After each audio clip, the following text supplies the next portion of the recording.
সালাতে দোয়া কবুল হয়। সালাতে দোয়া কবুলের তিন জায়গা।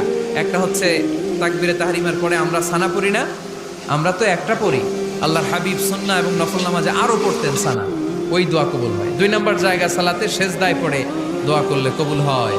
আকরাবু মা ইয়াকুনুল আবদু মির রাব্বিহি ওয়া হুয়া সাজিদ ফাকসিরু ফীহি দুআ। বান্দা যখন সেজদায় লুটিয়ে পড়ে বান্দা আল্লাহর সবচেয়ে কাছে চলে যায়। তা কিন্তু বিশ্বনবী বলে সেজদাটা তোমার রবের কুদরতি পায়ের উপরে পড়েছে, সেজদায় পড়ে দোয়া করেন।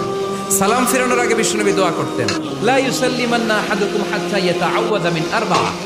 আল্লাহর হাবিব বললেন, চার জিনিস থেকে পানাহ না আছে আমার কোন উম্মত যেন সালাম না ফিরায়। তারা যেন পড়ে আল্লাহুম্মা ইন্নী আউযু বিকা মিন আযাবিল কবর, আউযু বিকা মিন আযাবি জাহান্নাম, আউযু বিকা মিন ফিতনাতিল মাহইয়া ওয়াল মামাত, আউযু বিকা মিন ফিতনাতিল মাসিহিদ দাজ্জাল।